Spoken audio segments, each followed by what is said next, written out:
Hello, and welcome back to Bay Area Housewife of True Crime, where I like to tell the stories of the real cucuys and lloronas of the world. We are at part 3 of the Kristel Candelario case. As a reminder, topics may be triggering. Viewer and listener discretion is very strongly advised. The people mentioned are innocent until proven guilty in court. With all that being said, grab your hot Cheetos and let's wrap this case up.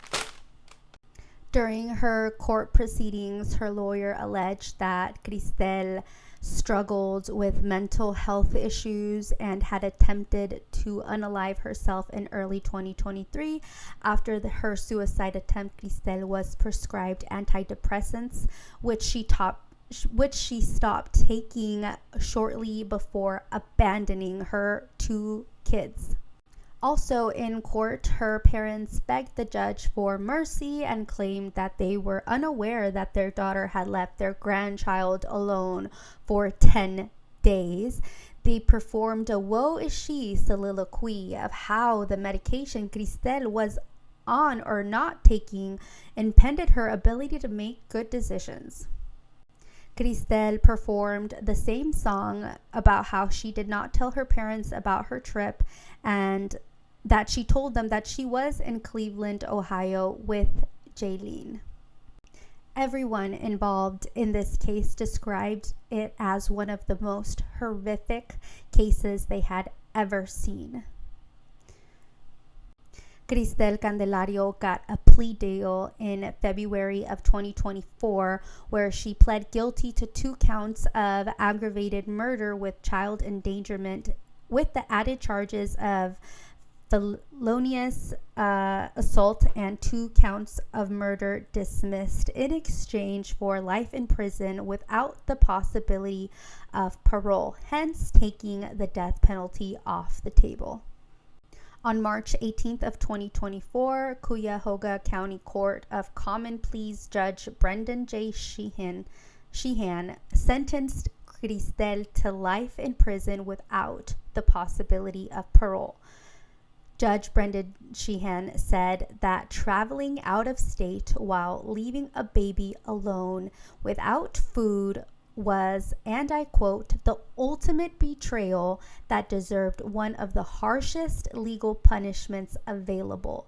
Just as you didn't let Jaylene out of her confinement, so too you should spend your life in a cell without freedom.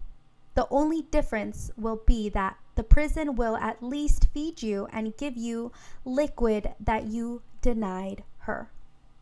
When given the opportunity to speak, the real-life llorona named Kristel Candelario said, and I quote, "There's so much pain that I have in regards to the loss of my baby Jaylene. I'm extremely hurt about everything that happened. I'm not trying to justify my actions, but nobody knew how much I was suffering and what I was going through. God and my daughter have forgiven me," end quote.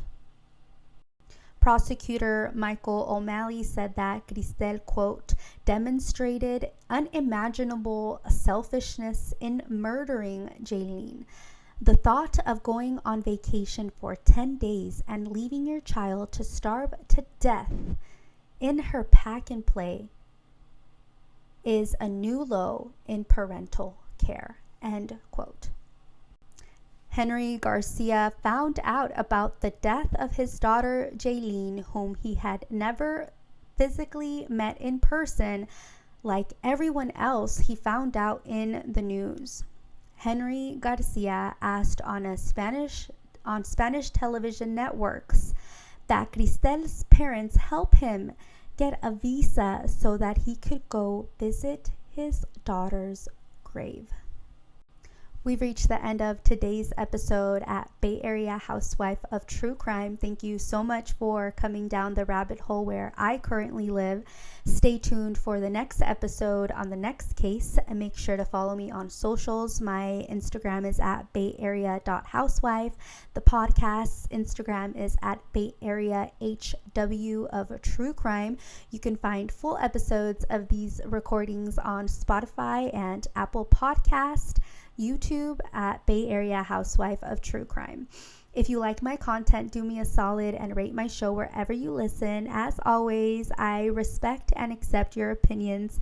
I welcome all comments, questions, case suggestions, etc. Call me, beat me at yayareahousewife@gmail.com. And yes, that's yay area with the Y like E40 said. I'll see you chismosas y chismosos in the next. Adios. Millennial pose.